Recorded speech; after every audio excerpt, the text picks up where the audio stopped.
Oh, maya mo sir. Narinig yun sir. Gingon, takong kolektor nga. Hindi ko nung kamuhatag. Tagalog pizza, hindi ko nung kamuhatag. Gidana lang ko dre. Nya, di na mahimo na itong istorya. Okay, di mo istoryahan na ito. Kung mahimo daw kayo, di ka kabayad, amo gining ko ang mong motor. Ah, grabe ha. Natayaya rin mo. Kuhaon niyo yung motor na. Gamay na ginigbo ang motor niya. Ayaw kuhaon. Tulo kapuan ni mo kanani. Kabuhan. Mau gani. Gamay na ginigbo. Ayaw kuhaon. Sa gani nga. sa katong layo. Sa kutong bago ako nagikuha. Di ko mo nga. Dahil tayo na yun. Nahila. Karoon. Gamay na ginigbo motor. Ayaw kuhaon. Ah, grabe ha sa mga kan. Piyawa ko. Namo gay plasya. Dito na pwede sa buta-butong day. Pwede masabot na. Wow, mau gani. Ato. Hindi ko gusto mo ayun ko ang motor. Parisiya na sa kumpanya. Ya, tira. Bisa ka pila pa na siya. Kailangan mo. Sige, ato ta magabot. Ito ba ang mo? Bila ako ng kolektor ni. Bila na kabuan mo. Bagi na na. Wah, gani ko yung kwarta gani. Ngayon ko ninyo.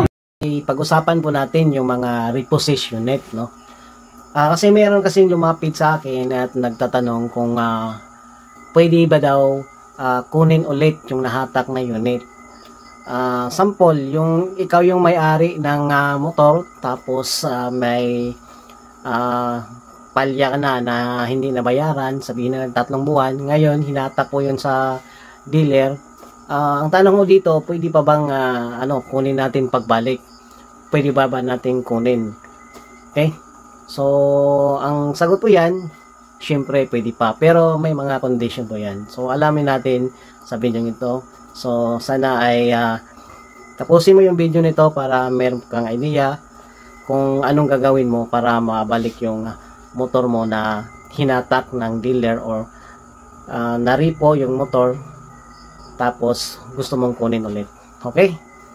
So, madalas sa mga customer na kumuha ng motor na utang or installment, pagdating ng 3 buwan na hindi nakabayad or na-delay yung payment nila, madalas po na ginagawa ng dealer ay kinukuha yung motor, no? Bakit nga ba kinukuha yung motor? Dahil nga diyan sa kontrata natin, no? Sa tuwing kayo ay pumirma sa kontrata ay meron doon nakalagay na kapag hindi kayo nakahulog ng ganitong buwan or 3 buwan ay kukunin na nila ang unit. So ngayon, paano ngayon kung hindi ka nakabayad ng 3 buwan at kinuha nila ang unit? So ang tanong dito, pwede pa bang kukunin mo ulit? Okay, so ang sagot po natin yan ay syempre pwede dahil ikaw na ang may-ari ng motor na yun, di ba? So kaya lang medyo nagipit ka siguro or may problema kaya hindi ka nakahulog ng ng 3 buwan. So pwede mo pa rin makuha yung motor na hinatak nila. So Kaya po dyan. Na po niya. Nya. Nakay ko niya. Ibitin. Boleh masih lagi? Tulong ko sir. Tulong naman kung nakabuha na. Yung katahan ko ng bitay. Di na mga itong mga bilot sa. Mangita kong bagi para makabayad ko na. Di mo po. Kasali ka na sir. Ako gitunggo naman sa kugod. Nya, saan na nga. Walang may kadata ka ron. Ay ko na ni ako gitunggo sa planet.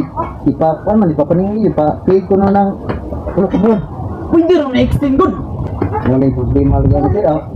Naman, hindi lang magkamo ato sa opisina. Yung kasatong dito nga yung ano ba? Dahil katuloy ng ano kapag data. Hindi na kung batong natin mag-imang mga tabo. Rasong ito. Kung bayan mo, manitin pa rin. Ya. Ako. Manita sa bagay lagi magkakwarta ko. Manita mo. Pangwartahan. Pwede naman sir, sa aralin mo. Kung nakakamo data. So, sa anong paraan para makuha mo ang motor na hinatak nila? Okay? Unang-una, kung nahatak ang motor mo at gusto mo pang kunin, unang-una, ang gagawin mo ay makipag-coordinate ka mismo sa dealer, no? Na makipag-usap ka sa kanila na kung bakit hindi ka na nakapagbayad ng 3 buwan or kung bakit na-delete ka dahil nga sa problema mo or baka nagkakaroon ng emergency, hindi natin alam, or yung negosyo mo ay nalugi, so hindi ka makabayad yon. So sa ganung paraan na makipag-usap doon sa dealer na kinukuhaan mong motor ay may mga posibilidad na magkakaroon ng adjustment yung dealer, no? Dahil nga especially no sa mga marami nang nahulog na motor, no? Sayang naman na hindi mo makuha ulit, no? Sa 3 payment lang na na-delete ka ay hindi na maibalik ang motor mo. Sayang 'yon. So ang gagawin mo, pupunta ka doon sa opisina nila at makipag-usap ka ng maayos. Sabihin mo kung ano nangyari, bakit hindi ka nakahulog. At syempre, mag-promise ka na sa ganitong buwan, babayaran mo. Sa ganung paraan ay magkakaroon kayo ng kasunduan kung paano mo mabayaran yung mga delete mo na payments. So may tinatawag nila yung redeem, no? Ang ibig sabihin po ng redemption, yung 3 payment mo na hindi nahulugan, so dapat huhulugan mo yan sa pinapromise mo na araw. 3 hulog dapat hulugan mo para makuha mo ulit yung motor mo. Okay? Yung iba naman na mga dealer, instead of 3 beses ka lang na pumalya, no?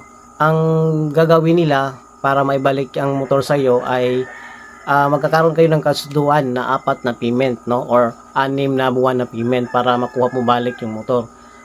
Kasi nga natatakot yung dealer na baka hindi ka naman makahulog ulit at magkakaroon na naman problema sa pagpayment mo, kaya ang gusto nilang mangyari sa dealer ay magkakaroon ng advance payment, no? Babayaran mo yung 3 ng amoroso mo at saka plus 2 buwan na advance payment para sa ganun ay safety na yung motor sa pagbalik nila sa inyo at ang yung dealer ay hindi na mahirapan din sa pagkolekta ng payment mo. Okay? Pangalawang paraan para makuha mo yung nahatak na motor sa iyo ay ang tinatawag nilang reconstruct. So ibig sabihin, meron ka nang nabayad na meron ka nang nabayad na 2 taon. Ngayon, hindi ka nakahulog ng 3 buwan or 4 na buwan. Tapos ang gagawin nila ay i-reconstruct nila yung installment, yung monthly installment. So ang mangyayari dyan, magkakaroon ng bagong contract. So instead of matapos mo yan ng 3 taon, so ngayon mayroong additional na 6 months or magiging 4 na taon na. So yan ang tinatawag na reconstruct. Sa pamamagitan doon ay yung customer or ikaw na hinatakan ng motor ay magkakaroon ng maluwag sa inyong pagbayad, dahil pag ni-reconstruct ito, ang purpose ng mga dealer nito ay upang maging magaan yung pagbabayad mo ng monthly installment. So dalawa lang yung paraan para makabalik mo yung hinatak na motor. Una, i-redeem mo kung magkano yung amoroso mo or magkano yung delete mo na buwan na hindi mo nabayaran, bayaran mo lahat. Pangalawa, i-reconstruct yan sa dealer. Instead of 3 years matatapos mo yung utang mo sa motor, magiging 4 years na lang. Magiging 4 years na. So magkakaroon ng adjustment ng monthly installment.